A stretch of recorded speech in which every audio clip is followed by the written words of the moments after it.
I decided to reinstall the Ship It app and attempt to take orders, but has it been for the better or for the worse? Find out on this segment of the Gig Geezer.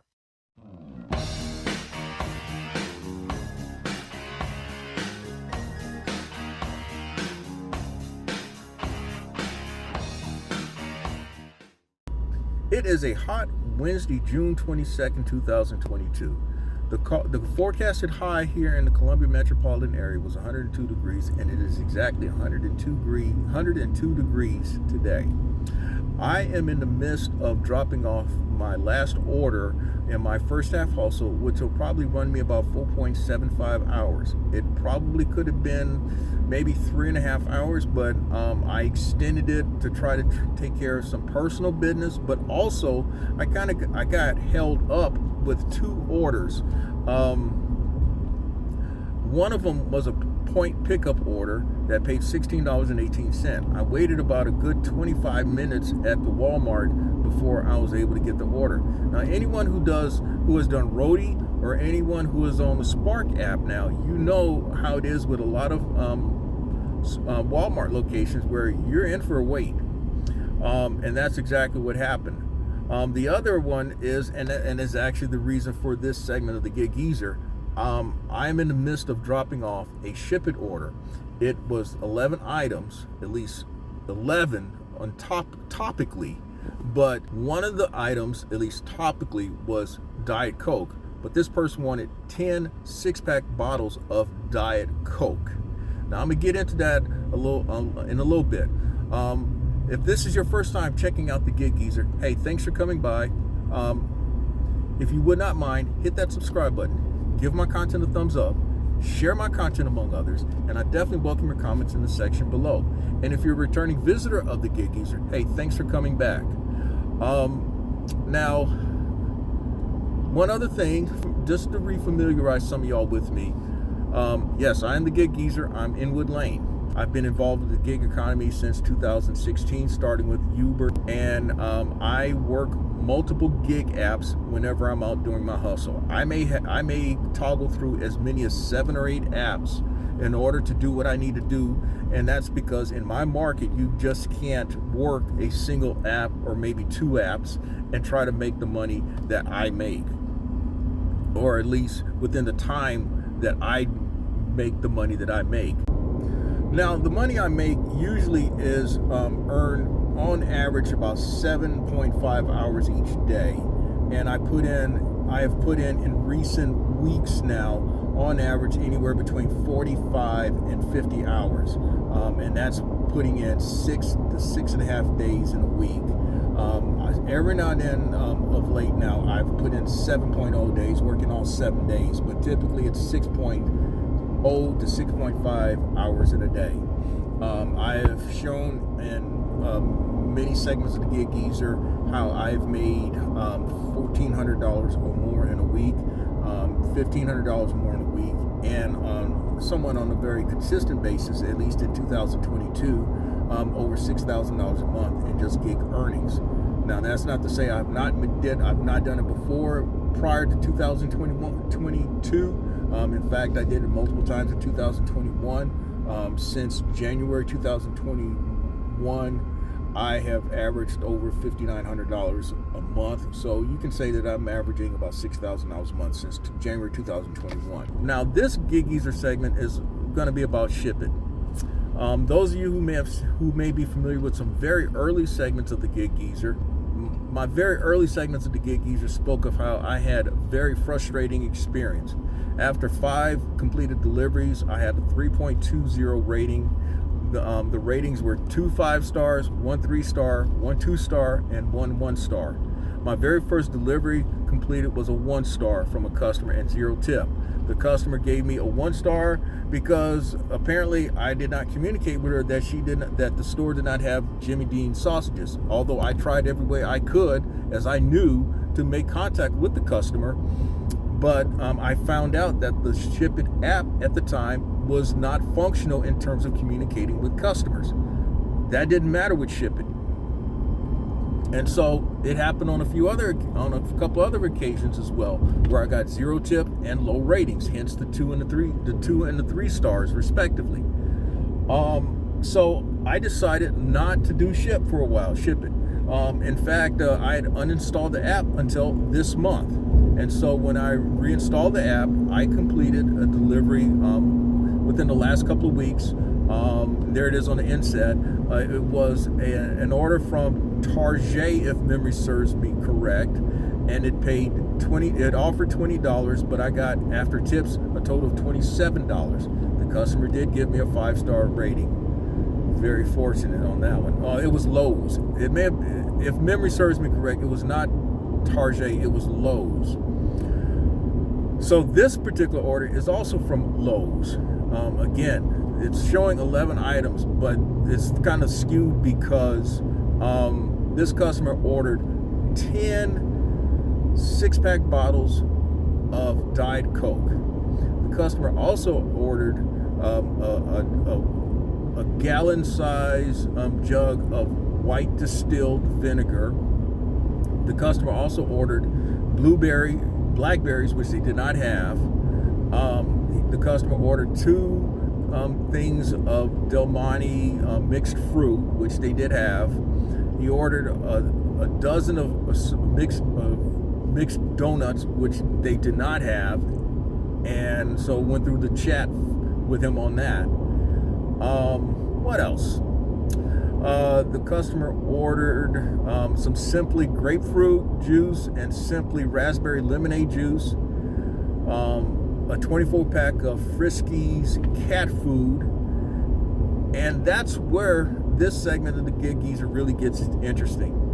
Now, I mentioned already that the Ship It app, at least in my first iteration of completing Ship It orders, the chat feature or means of communicating with the customer were not there, and so I suffered greatly. But this time around, it appears that Ship It has made some improvements with its app in terms of drivers being able to communicate with customers. However, it's not been a seamless process as like on Instacart, as say as with on Instacart.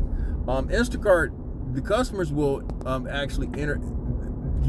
What is likely to happen sometimes on Instacart, the customer will initiate communication with you, or you can initiate communication with the customer, but somehow, usually there's this interaction that usually takes place on Instacart, usually, the majority of times. At least in my 2 attempts now with Ship It in this second iteration, I have had to contact Ship It support to have them to contact the customer and let them know that I need to get in contact with you about some items on your order. And that's exactly what happened this time, because the customer wanted another type of Friskies food. I had to contact the customer over that, and so about 15 minutes later, the customer got back in contact with me and said, okay, all right, we'll take that. We'll take the meaty bits. And then finally responded about the donuts. And then he asked, well, do they have crumb donuts or do they have cinnamon? I'm like, no, well, I guess we have to scrap that. The blueberries were already off the table. So I guess you can say so far for me, Ship It is still a frustrating experience. I am trying. That's all I can say. I am trying, but not with much success. So, if you like the content that's been provided with this segment of the Gig Geezer or in any other segment of the Gig Geezer, hey, hit that subscribe button. Give my content a thumbs up. Share my content among others, and I definitely welcome your comments in the section below. Now, this Ship It order is, as I mentioned, is the last one in my first half hustle, and I'm looking at making at a minimum if the customer does tip, but I don't count on it when it comes to Ship It, because Ship It does not encourage its customers to tip, nor and it's up to them whether they feel like it or not. It could happen at any time. Whereas with Instacart, customers have 2 hours to decide whether they're going to reduce the tip, but they have 24 hours to decide whether they're going to increase the tip. Ship It a customer can tip at any time after the fact. At least that's the way it is, as best as I know. Again, if there's something different, hey, point it out to me in the comment section below. So I am looking at making a minimum of $117 and change in about 4.75 hours. I'm cool with that. The other parts of this first half hustle, I had 2 catering orders on DoorDash app for $50.96. For $50.96. On Grubhub, I had 1 order for $11.23, and I shared initially with Point Pickup a completed order for $16.18, and then I completed a Sam's on Instacart for $25. So that is my first half hustle. At this juncture, I'm also going to share with you what I did in my second half hustle. I'll throw up a graphic, and I'll also throw up a grid-wise graphic as well. I kind of talked the entire way of driving over to this customer's location, so you're going to come with me and see how I dropped off this order. But I'm not going to comment any further.